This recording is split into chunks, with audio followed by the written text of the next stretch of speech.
We have developed a privileged relationship with Georgia based on association agreement, based on visa-free, based on a free trade agreement, and now based on a candidate status. ევროკავშირის ელჩმა ქართულ ოცნებას დამარცხლით უთხრა, რაც დაკარგავს თუ რეჟიმი ქვეყნის დემოკრატიული განვითარების გზას არ დაუბრუნდება. ვიზა ლიბერალიზაცია, ევროკავშირთან ასოცირების შეთანხმება, თავისუფალი ვაჭრობა და ევროკავშირის კანდიდატის სტატუსი. პაվել ჰერჩინსკიმ დღეს ხალხს აუხსნა, რა სიკეთების გარეშე შეიძლება დარჩეს ქვეყანა ოცნების არასწორი მმართველობის გამო. ოლიგარქ ივანიშვილის პოლიტიკამ საქმე იქამდე მიიყვანა, რომ დღის წესრიგში დადგა კითხვა, საერთოდ უნდა თუ არა რეჟიმს რომ საქართველო გახდეს ევროკავშირის წევრი. Over and over again, everything is on the table. ჭირდება გადავიაზროთ საქართველოსთან ყველა პრივილეგირებული ურთიერთობა, ასოცირების შეთანხმება, უვიზო რეჟიმი, DCFTA კანდიდატის სტატუსი არის თუ არა ჯერ კიდევ დამსახურებული. ის რაც გასულ წელს ვნახეთ, სერიოზულ კითხვებს აჩენს, არის თუ არა საქართველო ისევ დემოკრატიული ქვეყანა და მეორე, უნდა თუ არა საქართველოს ისევ ევროკავშირში გაწევრიანება. If Georgia really wants to join the European Union.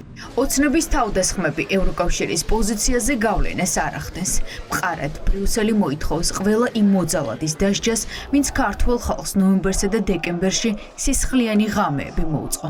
არ იქნება რეაგირება თბილისიდან, იქნება სანქციები ევროკავშირისგან. ყველა მოძალადის ვინაობა ბრიუსელისთვის ცნობილია. სამწუხაროდ ჩვენი მოწოდებების იგნორირება მოახდინეს. უარესი ვნახეთ დაშინება, ძალადობა, სისასტიკე და დაუსჯელობა იმ ადამიანების, რომლებმაც სცემეს ხალხს ქუჩაში. სწორედ ამიტომ ევროკავშირი ცდილობს სანქციების დაწესებას იმ ადამიანების წინააღმდეგ, რომლებიც პასუხისმგებელნი არიან ძალადობაზე. თუმცა წევრებმა გადაწყვიტეს ორმხრივი სანქციები და უფრო მეტი ქვეყანა აწესებს სანქციებს ძალადობაზე პასუხისმგებელი პირების მიმართ. ამავდროულად ევროკავშირის დონეზე ჩვენ ისევ ვცდილობთ სანქციების დაწესებას და იმედი მაქვს, რომ ერთიანობის მიღწევა შევძლებთ 27 ქვეყანას შორის. Hopefully, we will reach a moment in which there will be unanimity among 27 member states. ქართული ოცნების დიპლომატიური იერიში არ წყდება. დღეს ლუქსემბურგში ჩასულ რეჟიმის წარმომადგენელს მაკა ბოჭორიშვილს მძიმე კითხვებზე პასუხის გაცემა მოუწია.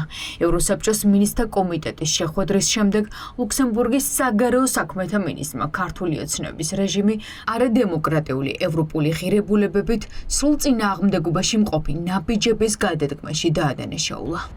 საქართველო ჩემთვის უდიდესი იმედგაცრუებაა. დღე, როდესაც ჩვენ გადავწყვიტეთ, რომ საქართველოს უნდა ჰქონდეს ევროპული მომავალი, მათ უკან დახევა გადაწყვიტეს. ეს ძალიან რთულია.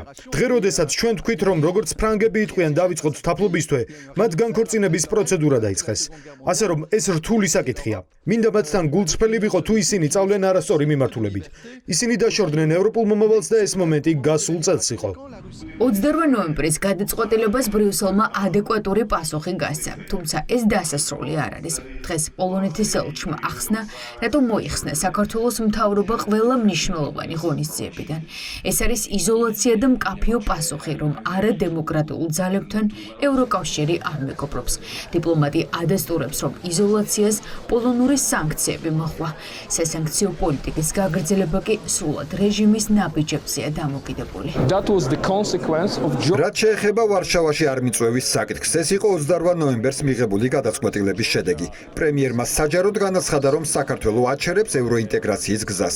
შეხვედრა ვარშავაში იყო გაფართოებაში მონაწილე ქვეყნებისთვის, ამიტომ იყო საქართველოს ადგილი ცარიელი. თუმცა მინდა დავადასტურო, რომ მზად ვართ საქართველო დაუბრუნდეს ევროპულ გზას. ჩვენ დავაწესეთ სანქციები 8 ადამიანის მიმართ. ეს გადაწყვეტილება მიღებული იქნა იმ ფაქტებიდან გამომდინარე, რომ განხორციელდა რეპრესიები აქ საქართველოში. შემოვიღეთ შემზღუდავი ზომები იმ პირების მიმართ, რომლებიც დგანან ამ რეპრესიების უკან. ჩვენ არ ვართ მარტო ამ საკითხში. ევროკავშირის ბევრმა წევრმაც იგივე გააკეთა. რაც შეეხება მათ გაფართოებას, ეს დამოკიდებულია საქართველოში სიტუაციაზე. თუ ისევ მოხდება, ჩვენც განვიხილავთ. ვიდრე ევროკავშირის წევრი სახელმწიფოები ევრონულ სანქციებს აწესებენ, ბრიუსელი საერთო სანქციებზე შეთანხმებას ცდილობს. ოცნების მიმართ კრიტიკა არ წყდება არც ევროსაბჭოდან. ივანიშვილის რეჟიმის სახეცვლილებით ყველა იმედგაცრუებულია, რადგან არავის ეგონა, რომ ევროკავშირის კანდიდატის სტატუსის მინიჭების შემდეგ საქართველოს მთავრობა ევროგაერთიანებას ზურგს აქცევდა. მოუთმენლად ველით კონსტრუქციულ დიალოგს საქართველოსთან მე მხარს უჭერს სახელმწიფო მდივანს და მის მოსაზრებას. საქართველომ მკაფიო სურვილი გამოთქვა ევროინტეგრაციისა 24 დეკემბერს. ამ გადაწყვეტილებას მათ პატივი უნდა სცენ. ჩემმა კოლეგამ ხავიერმა მკაფიოდ ჩამოაყალიბა მისი პოზიცია და მკაფიოა რომ საქართველოს და მის ხალხს მხარი უნდა დაუჭიროთ რეფორმების გატარებაში და რათა გადაწყვიტონ რა უნდათ უახლოეს მომავალში. 18 თვის წინ საქართველოს ევროკავშირში გაწევრიანების სტატუსი მისცეს და 18 თვის შემდეგ ჩვენ დავინახეთ რომ ყველა გადაწყვეტილება რაც მიიღეს იყო არასწორი მიმართულების. ჩვენ გვინდა დიალოგის განახლება, რათა ვიმუშაოთ ერთად და ვილაპარაკოთ, რომ ქვეყანა არასწორი მიმართულებით მიდის. დარწმუნებული ვარ, რომ მომდევნო 12 თვე გადამწყვეტი იქნება იმის დასანახად, რა მიმართულებით მიდიან. საქართველოს ევროსაბჭოს წევრია. ჩვენ ერთად უნდა ვიმუშაოთ დემოკრატიისა და კანონის უზენაესობის მიმართულებით. ეს არის ჩვენი სამოქმედო გეგმა, მაგრამ ახლა ძალიან შემაშფოთებელი სიტუაციაა. ამ უმძიმესი განცხადებების მოსმენა დღეს ევროსაბჭოს მინისტრების კომიტეტის ხდომაზე მაკა ბოჭორიშვილს მოუწია. ევროსაბჭო ერთადერთი ადგილია, სადაც ივანიშვილის დე-ფაქტო მინისტრს მიესწრება, რადგან საქართველოს ჯერ კიდევ ევროსაბჭოს წევრი ქვეყანაა. იზოლაციაში მოქცეულ ქართულ ოცნებას მოკავშირეები არც ევროსაბჭოში ყავს.